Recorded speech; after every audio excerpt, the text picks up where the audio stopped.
오늘 우리 함께 나눌 하나님의 말씀은 역대하 14장과 역대하 15장 말씀입니다. 역대하 14장 9절에서 12절 말씀 우리 먼저 한 절씩 교독하도록 하겠습니다. 역대하 14장 9절입니다. 구스 사람 세라가 그들을 치러하여 군사 100만 명과 병거 300대를 거느리고 마레사에 이르매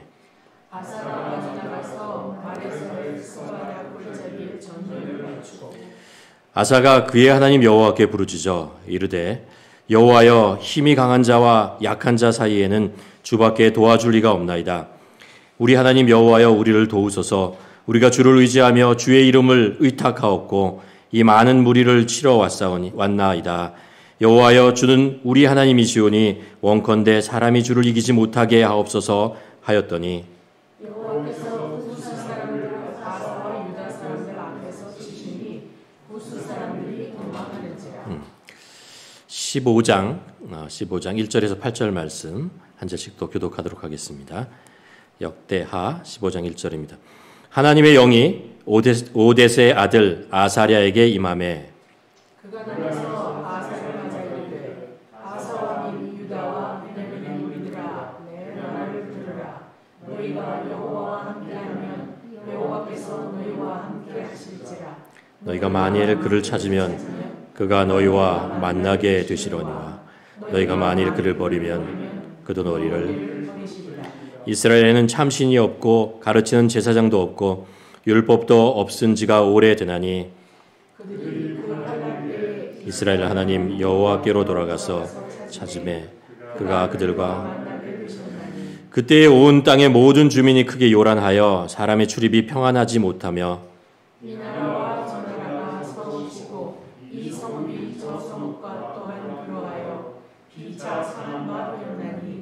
이는 하나님이 여러 가지 분한으로 요란하게 하셨습니다. 그런즉 너희는 강하게 하라. 너희의 손이 약하지 않게 하라. 너희 행위에는 상급이 있음이라 하니라. 아사가 이 말 곧 선지자 오데스의 예언을 듣고 마음을 강하게 하여 가증한 물건들을 유다와 베냐민 온 땅에서 없애고 또 에브라임 산지에서 빼앗은 성읍들에도 또 여호와의 낭실 앞에 있는 여호와의 제단을 재건하고. 여러분 요즘 어떻게 지내십니까? 이렇게 우리가 고개만 들고 또 좀 멀리 바라본다면 보이는 것이 있습니다. 뭐죠? 럭키 산맥이 보이지 않습니까? 근데 우리가 제대로 가지 못하고 늘 이맘때면은 한 번씩 가보는 곳이었는데 가기 힘들게 되었습니다. 그래서 제가 컴퓨터를 이렇게 켜고요. 옛날에 럭키 산맥에 갔을 때 찍었던 사진들을 한번 이렇게 보았습니다. 이렇게 쭉 요즘 가끔 이렇게 보고 있는데 이 사진을 한 장 가져왔어요. 이 사진이 어딘지를 아시겠습니까? 어딘지 아실 거예요. 근데 어디서 찍었는지는 잘 모를 수 있어요. 그 밴프 시내의 반대쪽에 노르퀘이 마운틴이라는 곳이 있습니다. 거기서 이렇게 내려다 보면 럭키 산맥이 보이죠. 그 왼쪽에 이렇게 비스듬히 있는 게 무슨 산이죠? 런들 마운틴이죠. 그리고 앞쪽에 있는 산이 아니고 설퍼 마운틴이죠. 거기 여러분 잘 안 보이실지 모르지만 거기 쫙 가만 보면요 곤돌라가 보여요. 곤돌라 타고 올라가고 뭐 이런 것들이 있습니다. 제가 2년 전쯤에 직접 찍은 거를 제가 가끔 여기다 바탕화면에 이렇게 올려놓게 됩니다. 어느 날 사진을 보다가 이런 생각을 하게 되었습니다. 어떤 사람은 이 사진을 보고 그냥 사진이구나 라고 생각하는 거죠.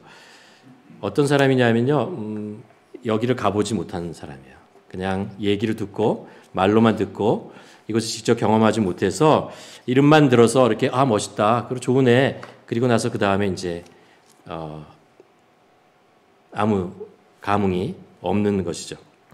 그런데 또 어떤 사람은 이 사진이 단순한 사진이 아니라 이 사진을 이렇게 보면서 뭐랄까 이 밴프의 럭키 산맥의 공기 냄새? 그런 거 있나요? 공기 냄새? 공기를 파는 사람도 있던데 그 공기 냄새도 났고 바람이 이렇게 스쳐가는 것도 느끼고 그 잔디 위에 섰을 때 그 폭신함 그리고 그 저 끝에 있는 그 사진 끝에 있는 핫스프링의 따뜻함 그리고 밴프 시내의 사람들의 목소리 이런 것들 있잖아요. 이런 것들이 들리는 사람도 있을 겁니다. 그런 사람은 어떤 사람이냐면 그 밴프 시내에 가본 사람이에요. 그래서 그 시내에 서봤던 사람이죠. 여러 번 가봐서 이 사진만 보면 아 저기가 어디고 저기에 뭐가 있고 저기에 무슨 소리가 들리고 뭐 이런 거 내가 거기서 뭐를 했지 뭐를 먹었지 누구를 봤지 누구랑 같이 갔지 뭐 이런 것들 있잖아요. 그런 것들을 이제 생각나고 이러는 거죠. 마치 내가 그 안에 들어가 있는 것 같은 그런 느낌을 갖게 됩니다. 다행히 5월 1일부터 내셔널 파크는 잘 모르겠는데요. 프로빈셜 파크는 오픈을 했더라고요. 한다고 그래서 했겠죠. 네. 그래서 조금씩 이제 경험할 수 있을 것 같습니다. 저는 목사라서 그런지 제가 보는 모든 것을 이제 신앙과 이렇게 연결시키게 됩니다. 자연스럽게 그렇게 돼요. 여기 있는 사진을 이렇게 보면서 제가 무슨 생각을 하게 됐냐면요. 이것을 은유적으로 한번 생각해 보았습니다. 지난주에 우리가 엠마오로 가는 두 제자에 대한 이야기를 했지 않습니까? 그 중에서 우리가 아마 여러분이 많이 보셨을 텐데 이 사진이 아마 낯익을 것 같습니다. 예수님께서 엠마오로 가는 두 제자와 함께 걸어가는 것을 누가 이렇게 그린 거죠. 동행하는 것입니다. 같이 이렇게 주님과 함께 동행하는 모습을 그렸습니다.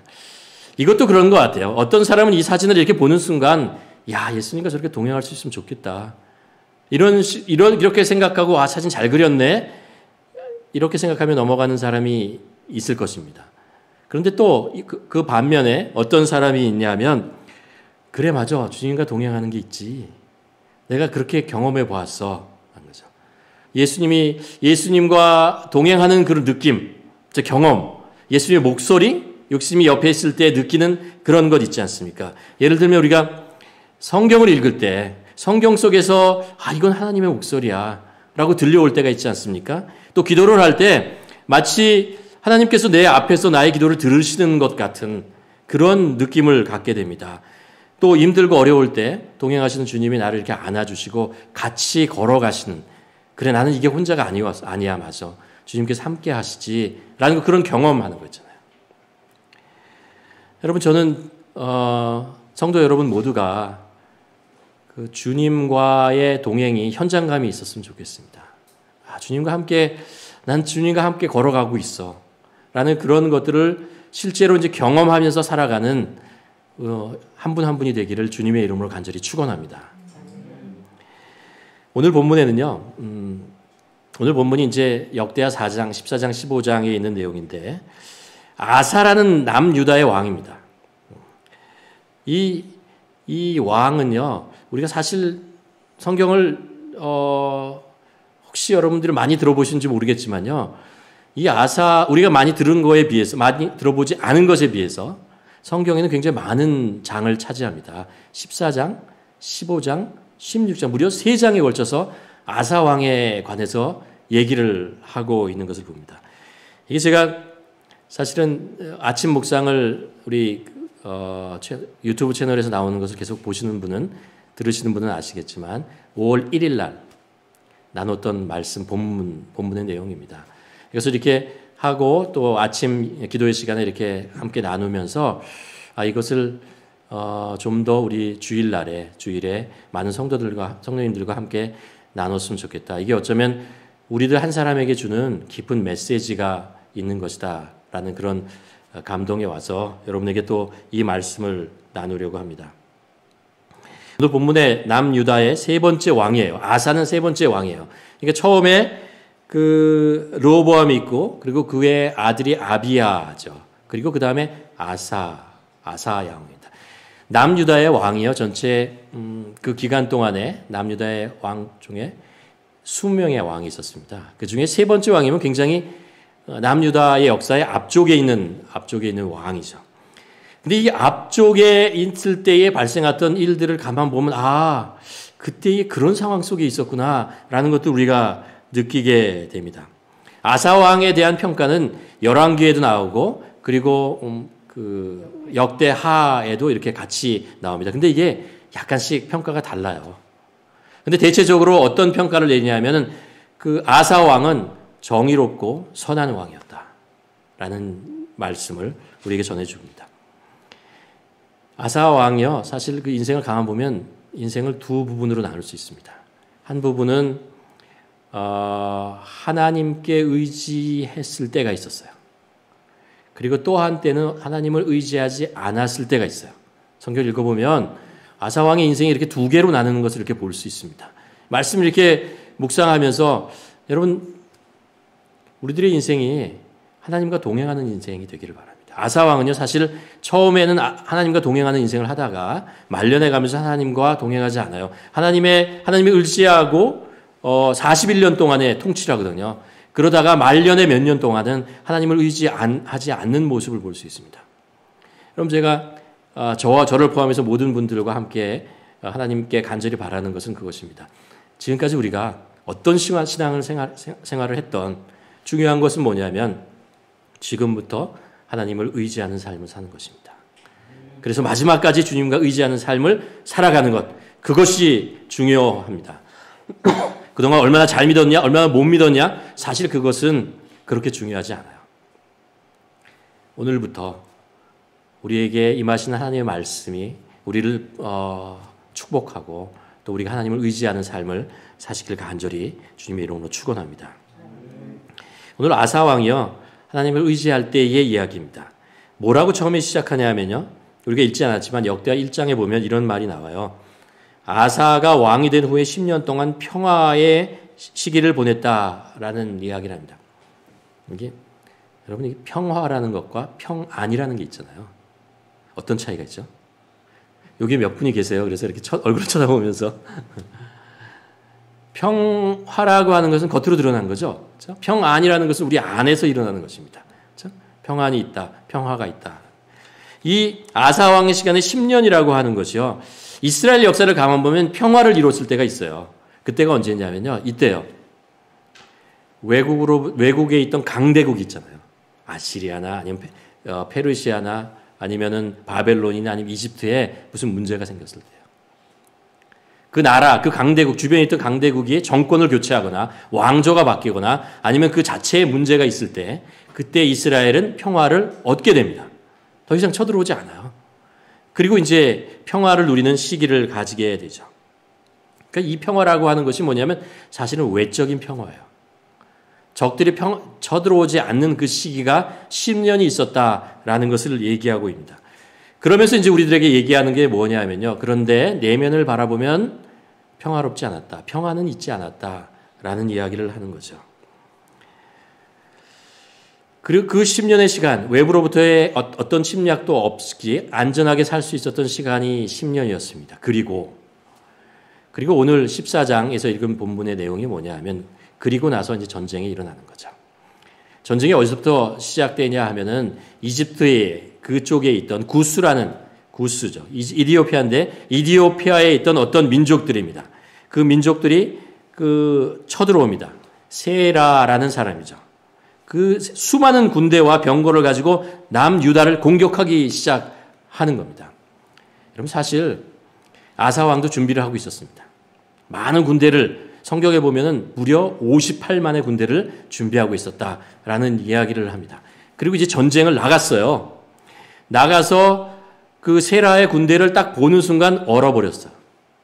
이건 상대가 안 된다는 거예요.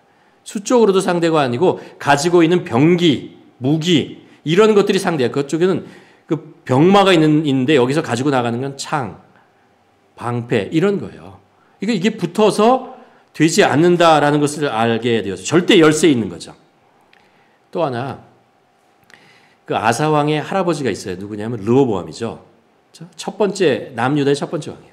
그 르호보암 시대에 사실 이집트랑 전쟁을 해봤어요. 전쟁을 해봤는데 전쟁에서 무차비하게 패배를 당합니다. 패배를 해서 이집트가 예루살렘에 들어오고 예루살렘 성전까지 와가지고요, 그 솔로몬의 방패, 금으로 만든 솔로몬의 방패라는 것을 가져가 버려요. 그래가지고 방패가 없어져 버려요. 그래서 어떻게 하냐면 노스로 방패를 만들어요. 그래서 노스로 방패를 그 성문을 지키는 그런 일들을 하게 되는 거죠. 이스라엘에게는 남유다에는 그런 트라우마가 있는 거죠.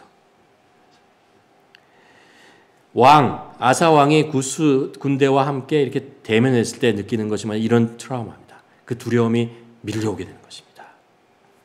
근데 아사 왕이 여기서 잘했어요. 두려움도 우리는 인생에 살다가 두려움이 오잖아요. 그 두려움일 때 어떻게 우리가 그것에 반응하느냐가 중요하죠. 여러분, 신앙인이 두려움이 찾아오면 어떻게 해야 되죠? 김영웅 집사님 어떻게 해야 되죠? 기도해야 되죠. 그렇죠? 기도하는 수밖에 더 방법이 있습니까? 기도하는 거죠. 이 아사 왕이 기도를 해요. 기도를 하면서 부르짖기를 하나님께 부르짖는다고 했는데 뭐라고 하냐면 주님께서 돕고자 하실 때에 숫자가 많고 적음이나 힘이 세고 약하면 문제 삼지 않으십니다.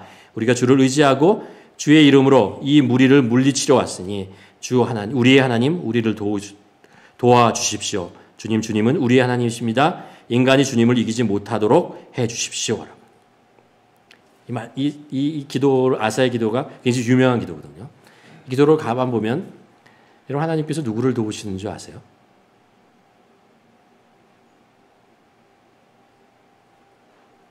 기도를 가만 보면서 하나님께서 누구를 부르시냐면 세 종류의 사람을 도와주십니다. 누구냐 하면 하나님을 의지하는 사람을 도와주세요. 하나님을 의지한다는 것은 내가 어린아이가 왔습니다. 라는 거죠.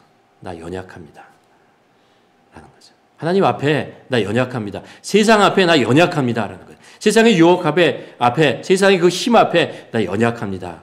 라고 고백하는 거예요. 그 연약함이 그래서 그것을 깨달는 순간 어디로 가냐면 하나님에게 가는 거예요. 하나님을 의지할 수밖에 없습니다.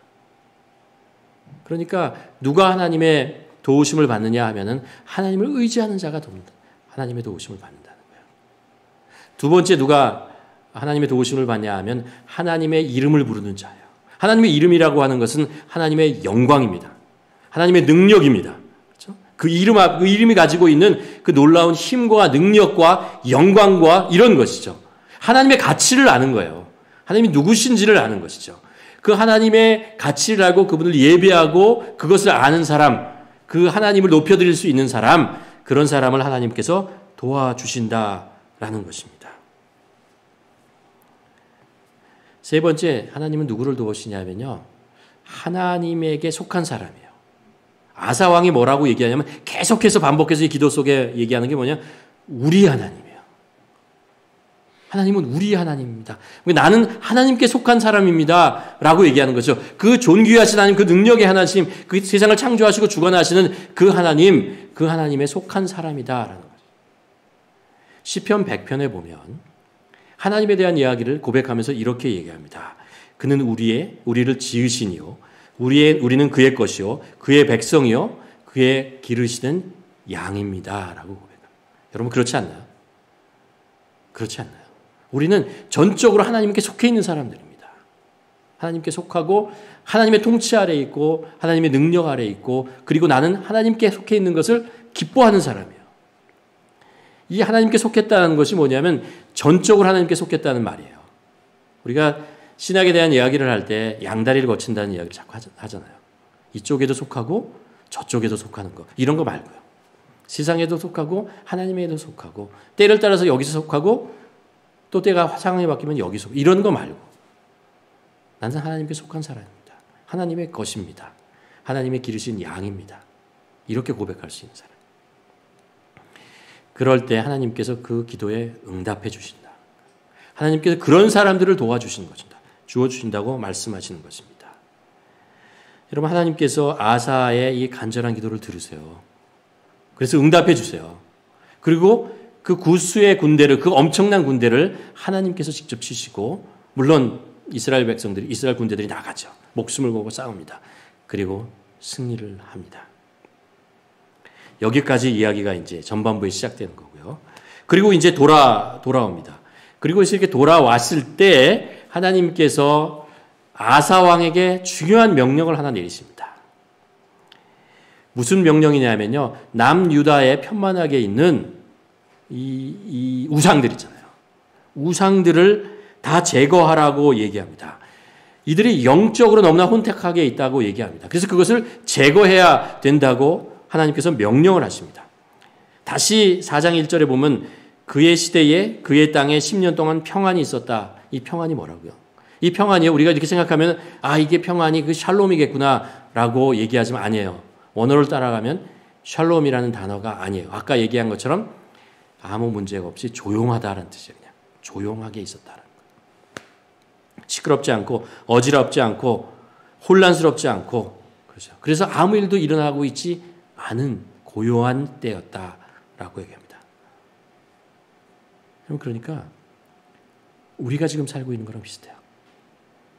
코로나 바이러스로 인해서 밖으로 나가는 것이 제한되어 있고 무엇을 하는 것 그렇잖아요. 그런 걸 못하고 집에서 있는 시간이 더 많아지고 그러는 거죠. 그래서 여러분 신흥몰이나 이런 데 가면 늘 자식 거라고 그러잖아요. 지금은 가보셨어요? 가보신 사람이 있으면 이상한 사람이에요. 문을 닫았으니까 못 가잖아요. 못 가요. 어저께도 유럽이나 한국, 이런 중국 이런 시대, 거기에 인공위성 사진을 찍었는데, 열 찍었어요, 열. 근데 before and after, 코로나 바이러스 있기 전하고 후에 사진을 이렇게 찍었는데, 있기 전에는 아주 화려하게 반짝반짝 빛나는 큰 도시들 있잖아요. 유럽 가면 파리, 이태리 가면 어디 런던, 반짝하다가, 그게 이제 시간이 지나면서 3월달, 4월달 그러면서 이렇게 줄어들어요. 그러더니 어두워지는 거죠. 중국도요. 중국 전역 한국도 밝뜨는 곳이 점점 어두워지는 것입니다. 뭐예요? 사람들이 활동이 줄어드는 거죠. 근데 사실 보면요. 그 안으로 들어가면 그렇지 않죠. 코로나 바이러스랑 싸우느라고 난리가 나 있죠. 그 내면을 보면 아주 복잡한 일들과 아주 슬픈 일들과 이런 일들이 계속 사투를 벌이는 일들, 이런 일들이 계속 일어나고 있는 것이죠. 마찬가지입니다. 이 지금 아사 왕의 10년 동안에 일어났던 그것이 그거예요. 겉으로 보기엔 평화로웠지만 안으로는 영적으로 계속해서 타락하고 있고 우상이 그것에 편만하고 그것에 사람들이 가서 제사를 지내고요. 그런 일들을 보는 것입니다. 그래서 3절에 하나님께서 뭐라고 얘기하냐면요. 이 선지자를 통해서 이런 이야기를 합니다. 이스라엘에 나는 참신이 없고 가르치는 제사장도 없고 율법도 없은 지가 오래되었다. 이 말씀은 이스라엘 민족에 하나님의 성전이 있어요. 제사장도 있어요. 율법도 있어요. 다 있다는 거예요. 근데 제대로 하나님을 경외하는 사람들 없고 제사장들이 하나님께 제대로 예배드리지도 않고 그리고 하나님이 이스라엘 백성들이 하나님의 율법, 하나님의 말씀에 귀 기울이지 않는다는 거죠. 그들의 신앙이 이렇게 매너리즘에 빠졌다고 하죠. 영적으로 이렇게 침체되어 있다. 그런 시기를 보내고 있다라는 거죠. 이것은 사실 이 아사왕 때만 그런 건 아닙니다. 그 이전부터 솔로몬 시대 중반부터 계속 그런 일들이 일어나지 않습니까? 그게 누적되는 거죠. 계속 축적되어 왔습니다. 여러분은 신앙이 살아있다라는 것을 어떻게 눈으로 좀 확인하십니까? 이거 정말 신앙이 살아있다라는 것. 저는 그렇습니다. 예배할 때 그 찬양의 열기, 예배할 때 그 열기, 저희가 똑같은 형식으로 그 전과 똑같은 방법으로 예배를 드리고 있습니다. 근데 주위에 사람들이 적으니까 이게 이렇게 막 찬양할 때 막 들리던 그 소리들이 있잖아요. 소리가 들리지 않으면서 이렇게 약간 이렇게 침체 이런 것을 느끼게 됩니다. 여러분 우리 나중에 이 사태가 다 끝나고 같이 예배 드리게 되잖아요. 그때 우리 좀 더 뜨겁게 예배 드립시다. 좀 더 이렇게 찬양 소리를 높이고, 있잖아요. 아멘 소리 높이고, 옆에 같이 예배 드리는 것이 얼마나 소중하고 나에게도 용기가 된다는 것을 우리가 느끼지 않습니까? 예배. 또 기도할 때 그 간절함 그런 거 있잖아요. 우리가 요즘 일주일에 한 4번 아침 기도회를 이곳에서 하고 있습니다. 이렇게 하고 나면요, 오상화 목사님이 그 세척제를 가지고 이렇게 책상 막 이런 데를 닦아요. 칙칙 뿌리고 막 그래요. 목사님한테 왜 그거 닦으세요? 그러면요. 왜 그런지 아세요? 침 튀겨서 그래요. 침 튀겨서. 기도를 하느라고 침이 튀기는 거예요, 그냥. 막 하나님께 울부짖으니까. 울부짖다 보면 침이 막 튀기는 거죠. 그게 막 이게 묻어 있는 거예요. 그래서 그것을 다 닦아야 된다는 거예요. 그게 살아있는 기도. 살아있는 기도입니다. 성경에 이렇게 때가 묻어 있는 성경을 볼 때 우리가 살아있다고 신앙이 살아있다는 생각이 누군가가 이렇게 성경책을 이렇게 가지고 다니는데 성경책이 이렇게 탁 피는 순간 진짜 손때가 묻어 있는 여기저기 줄도 쳐 있고 그런 거죠. 역사상으로 가장 많이 팔린 책이 성경이죠. 그렇죠? 역사상으로 가장 비율적으로 안 읽는 책이 또 성경입니다. 그렇죠? 무슨 얘기를 하는 겁니까? 그 성경책이 이렇게 너들너들해가지고 좀 그런 것을 보면 우리가 신앙이 살아있다고 하는 거죠. 그러니까 이 아사 시대에 보면요. 무슨 얘기입니까? 그 율법책이 있어요. 율법책이 있어요. 근데 율법책이 아무도 안 읽어요. 그런 얘기죠. 성전이 있어요. 성전에 사람들이 그냥 자기 앞마당 들어갔다 나왔다 하고 끝나는 거예요. 그게 하나님의 집이고 하나님을 예배하는 것이라는 생각을 안 하는 거죠.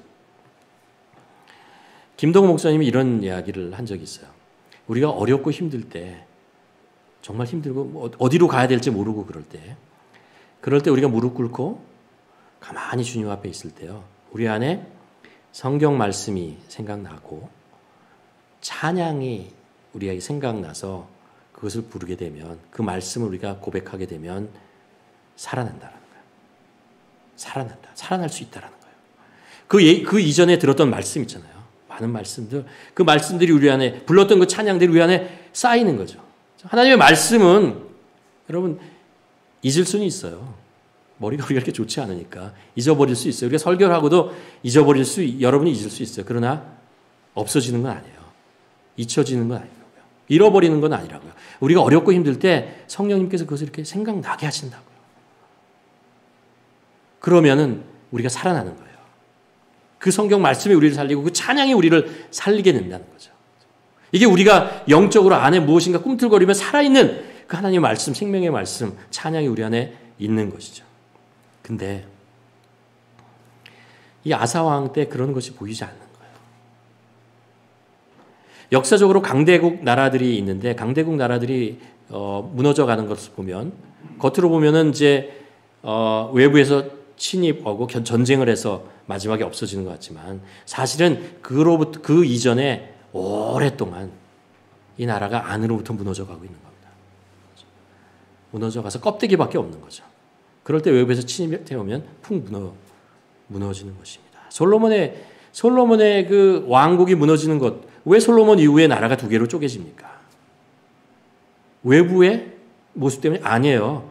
솔로몬이 죽고 나서도요, 말년까지 경제적으로 어떻게 그 재산과 재물과 그 많은 것들 그대로 있었어요. 바뀐 게 없어요. 외부로 보면 정말 화려하고 좋았어요.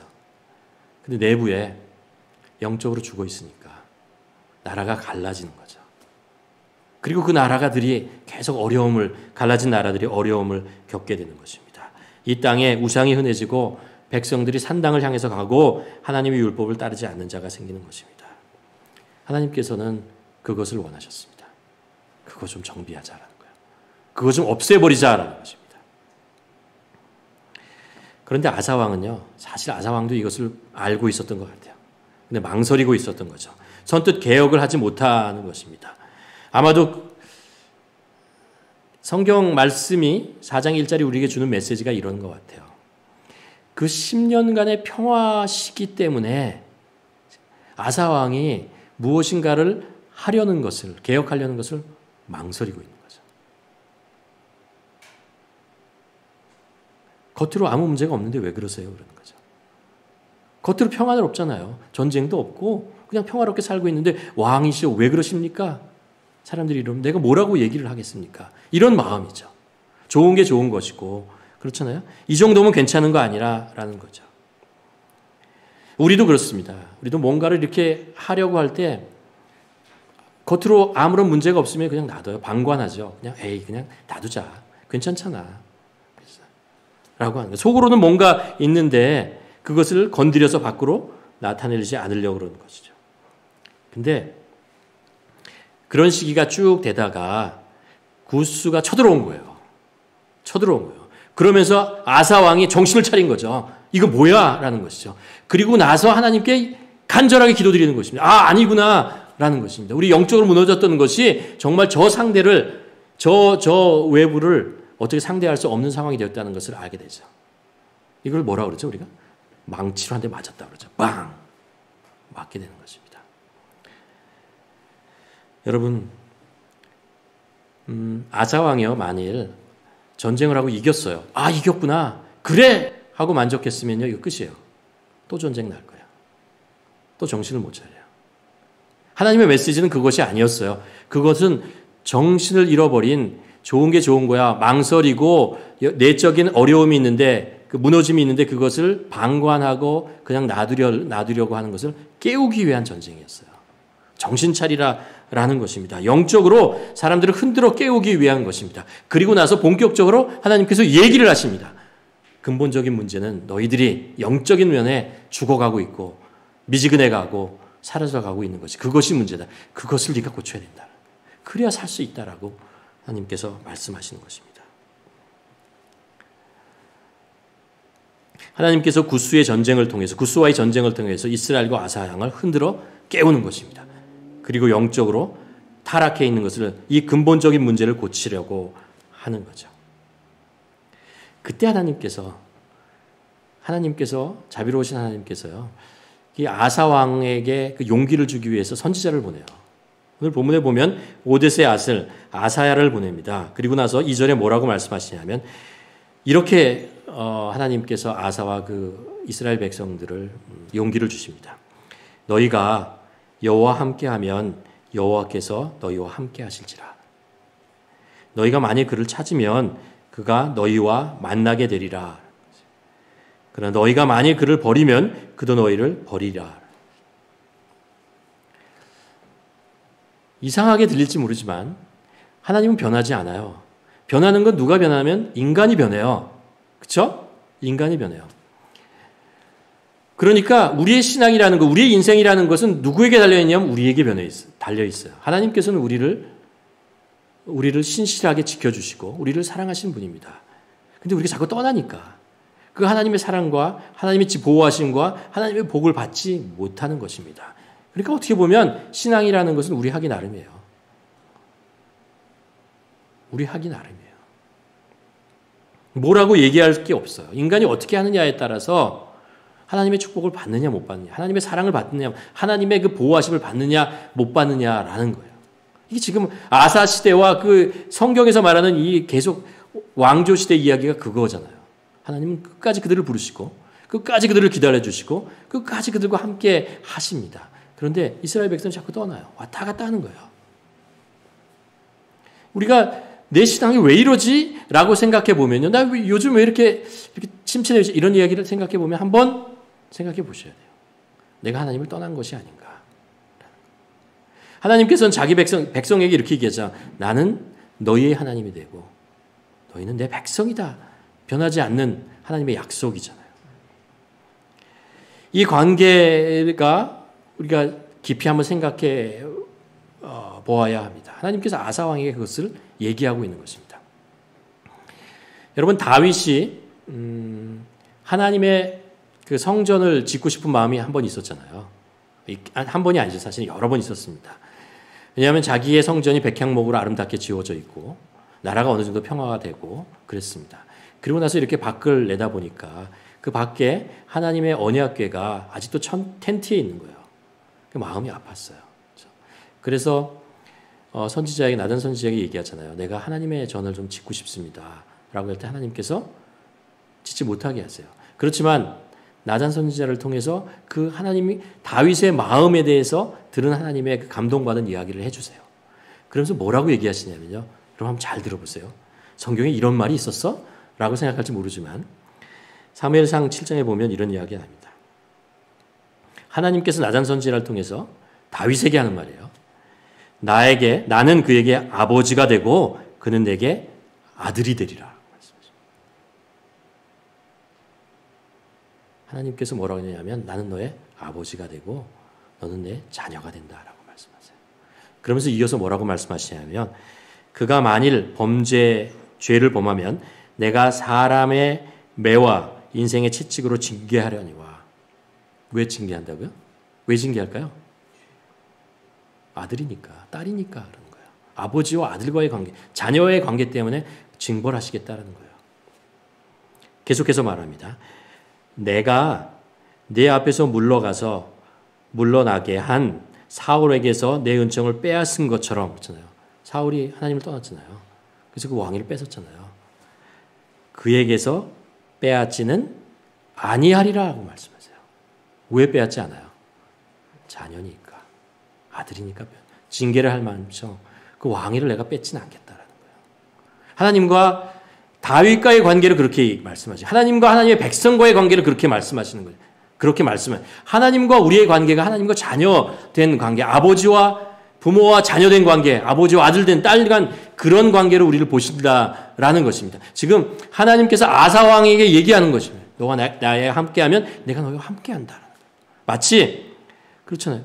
그 부모가 자녀를 기다리는 것처럼 늘 기다리면서 받아주실 준비를 하고 있고 베풀 준비를 하고 계시고 용서하실 준비가 됐고 도와주실 준비가 되어 있습니다. 그래서 너희가 하나님께 가까이 오면 와서 찾고 구하고 두드리면 응답해 주신다라고 말씀하시는 것입니다. 성경의 야고보서 기자가 그렇게 얘기합니다. 하나님을 가까이 하라. 그러면 하나님을 가까이 하라. 그러면 너희를 가까이 하시라. 우리 하기 나름이에요. 우리 하기 나름이라고요. 하나님께서 우리와 맺은 관계 때문에 하나님께서 우리를 축복하시죠. 우리가 하나님과 맺은 관계 때문에 우리가 하나님께 나아가서 하나님께 간구할 수 있고 하나님을 의지할 수 있고 그렇죠? 하나님의 이름을 부를 수도 있고 하나님의 속한 자라고 우리가 얘기하면서 나아갈 수 있는 것입니다. 오늘 본문에서 이제 아사 왕이 이런 하나님의 관계를 믿어요. 그렇잖아요. 그러면서 두려움에 떨고 있을 때 하나님께서 다시 한번 뭐라고 얘기하냐면 이렇게 얘기하죠. 그런즉 너희는 강하게 하라. 너희 손이 약해지지 않게 하라. 너희의 행위에는 상급이 있으리라 라고 얘기합니다. 강하고 담대하라. 여러분 마음속에 두려움이 있으십니까? 걱정이 있으십니까? 그렇죠. 우리가 보고 있는 이 세상은 앞으로 코로나 바이러스 이 상태와 이거 지나고 나서 어떤 일이 일어날 것이라고 생각하면 두렵죠. 걱정이 돼요. 그러나 우리가 강하고 담대해야 됩니다. 강하고 담대해야 된다. 하나님과의 그 관계 때문에 그래요.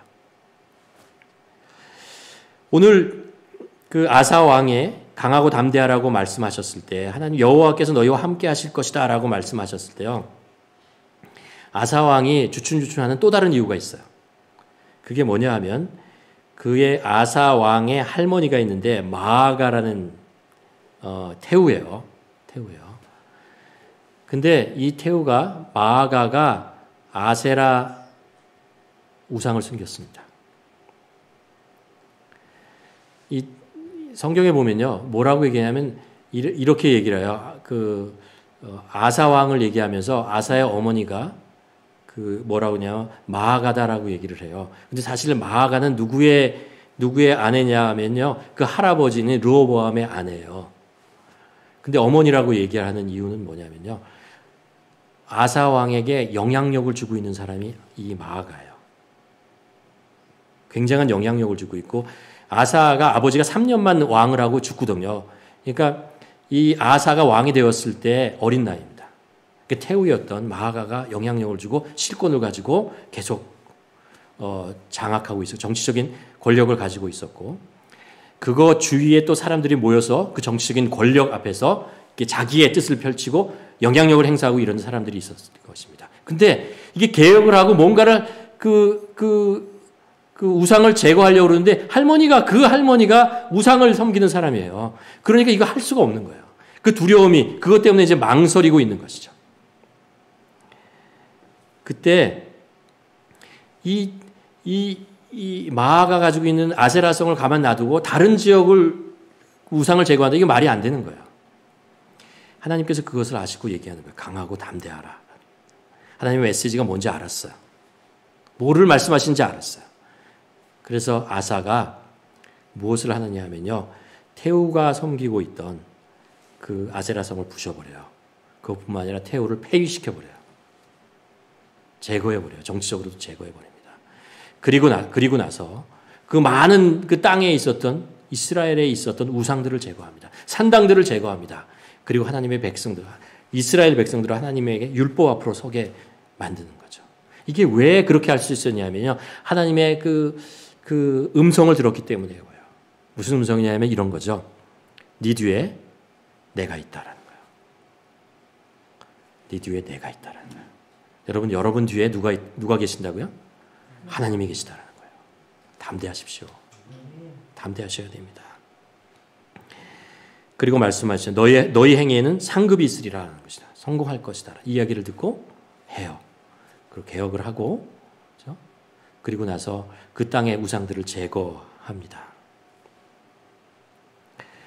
오늘 본문에서 아사왕의 이야기를 가만히 세 장에 걸친 것들을 계속 보면 우리의 처지, 또 우리가 가지고 있는 우리 자신을 돌아보아야 할 메시지가 있다고 봅니다.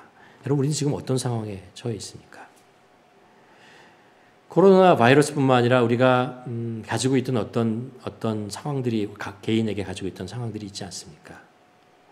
신앙적인 문제일 수도 있고 아니면 재정적인 건강에 관계 다양한 문제가 있을 수가 있죠. 그렇죠? 그러나 겉으로는 아무 문제 있는 것 같지 않지만 우리 안에 사실은 해결되지 않은 숨어있는 시한폭탄과 같은 그런 문제들을 우리가 가지고 있지 않은가. 우리 자신 한번 깊이 나만이 알고 있는 그런 문제들이 혹시 있지 않은가. 그럼에도 불구하고 자기에게 최면을 걸듯 괜찮을 거야. 아무도 모르잖아. 괜찮을 거야. 라고 생각하지 않는가. 병에는 두 가지 종류의 병이 있는 것 같습니다. 하나는 이런 거죠. 병에 걸리면 즉각적으로 증상이 나타납니다. 그래서 다리가 부러지면 아파요. 그렇잖아요. 그리고 맹장이 걸리면 아프고 몸에 상처가 나면 알아요. 그러면 이제 바로 병원에 가고 치료를 받고 그리고 완치가 됩니다. 대부분의 경우. 근데 또 다른 병이 있어요. 뭐냐 하면 겉으로 드러나지 않지만 조금씩 쌓여서 오랜 기간 동안에 축적되다가 나중에 증상이 나타나요. 예를 들면 혈관 질환, 당뇨, 암 이런 거잖아요. 그거는 증상이 나타나기 오래전부터 이미 시작된 거예요. 근데 이게 무서운 게 뭐냐면요. 그러고 나서 증상이 딱 나타나면 치료가 안 돼요. 대부분 이런 것들은요. 그냥 가지고 사는 거예요. 더 악화되지 않도록 그냥 애를 쓰고 하는 것뿐이죠. 영적으로도 그런 것 같습니다. 내 삶에 잘못되고 있는 것, 나는 이 정도면 괜찮겠지 하는 것, 아직 아무 문제가 없잖아 라고 덮어둔 그런 것이 혹시 우리 안에 있지 않은가. 혹은 분명히 잘못되고 있는데 두려워서 걱정이 돼서 망설이고 있는 것은 있지 않은가. 여러분, 오늘 주신 주님의 말씀이 있어요.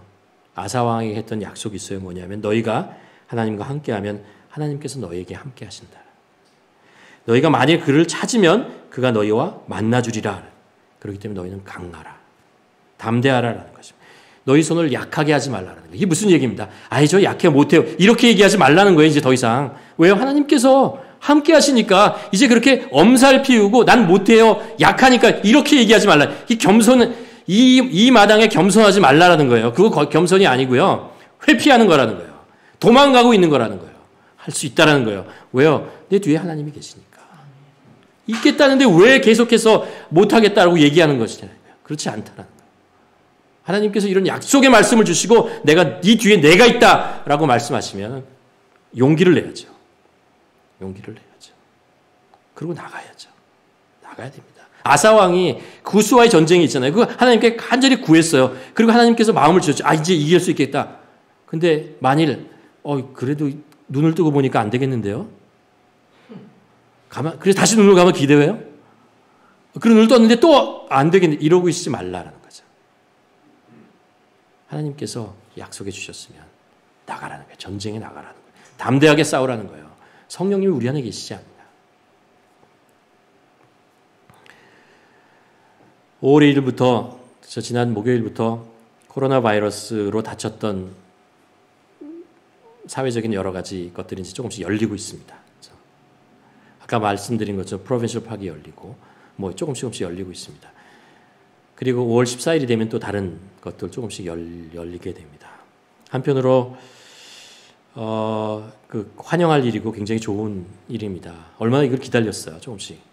그렇다고 이제 코로나 바이러스가 우리를 떠난 건 아니지만 우리가 이제 그것에 대해서 알고 우리가 어떻게 하면 이것이 더 이상 확산되지 않겠다는 것을 이제 좀 알게 되었잖아요. 근데 한편으로 뭐랄까 제 마음에 좀 아쉬움이 있어요. 왜냐하면요, 이 시간이 어렵지만 이 시간이 우리가 우리 자신을 돌아볼 수 있는 인생의 절호의 기회인 것 같아요. 이런 일이 언제 다시 있겠어요? 강제적으로지만 아무것도 할 수 없는 이 시간잖아요. 우리는 한국 사람들은 열심히 일하는 게 있잖아요. 그냥 기회만 있으면 일하려고 하잖아요. 근데 일하지 못하게 만드는 이 순간, 하나님께서 이거 우리에게 주신 기회 아니야? 무슨 기회예요? 우리 자신을 돌아보고 우리 안에 뭔가 망설이고 있고 하나님께 다가가지 못하는 것, 그렇죠? 하나님께 다가가지 못하도록 나를 막는 장애물, 이걸 제거할 그럴 절호의 기회를 하나님께서 주신 건 아니야. 내가 하나님께 더 가까이 가고 더 기도하고 말씀을 더 가까이 하고, 그렇잖아요. 하나님 묵상하고 이런 거 이렇게 좋을 때가 어디 있어요? 근데 이 시간이 끝나가고 있어요. 아쉽지 않나요? 저는 그게 아쉬워요. 이 시간을 좀 아쉬워하면서 얼마나 이 시간이 계속될지 모르지만 우리가 좀 더 하나님과 가까이 가고, 이거 언제 다시 열릴 거야? 뭐 언제 다시 돌아가? 이런 걱정 좀 내려놓고, 우리가 걱정한다고 열리는 것도 아니고, 그렇잖아요. 우리는 우리가 해야 될 거 있잖아요. 마스크 쓰고, 사회적 거리 두고, 밖에 나가는 거 좀 자제하고, 가끔 나가고, 우리가 할 수 있는 게 그거밖에 더 있어요. 손 열심히 닦고. 그러면서 우리에게 주어진 이 럭다운된 시간에 하나님께 좀 더 가까이 가고,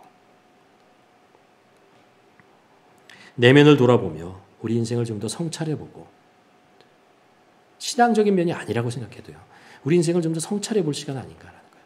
거기에 신앙을 좀 얹혀서 더 깊이 하나님과 나의 관계, 하나님과 나와 죄와의 관계 한번 생각해보고, 나와 하나님과의 관계 생각해보고, 깊이 내 안에 혹시 상처가 있으면 이 시간에 좀 내려놓고 치유하고, 망설였던 거 있으면 용기를 냈고, 멀어졌던 거 있으면 주님과 좀 가까이 가고, 이런 시기. 그래서 겉모양이 아니고 우리 내면으로부터 개혁이 일어나고 변화가 일어나고, 그래서 좀 더 주님 앞에 성결한 모습으로, 깨끗한 모습으로, 그래야 하나님께서, 하나님의 능력이 우리 안에 임하잖아요. 하나님의 말씀이 우리 안에 임하잖아요. 그리고 이제 코로나 바이러스 이후의 삶을 살아갈 수 있는 준비를 하는 거 아닙니까? 우리 인생, 나머지 인생, 주님이 오시는 그때를 이제 살아갈 수 있는 그 목표와 사명과 그 영적 힘을 키우고, 그리고 살아가야 되지 않겠습니까? 바라기는 우리가 보내고 있는 이 시간이 하나님께서 그러기 위해서 우리에게 주신 그런 귀한 시간이라고 믿고, 여러분, 우리 안에 계신 주님, 그분을 더 바라보며 그분께 더 가까이 가고, 또 우리 안에 필요 없는 것도 제거하며 하나님이 우리 안에 계심을 다시 한번 경험하는 그런 귀한 시간 되기를 주님의 이름으로 간절히 축원합니다. 이 시간 우리 함께 기도하기를 원합니다.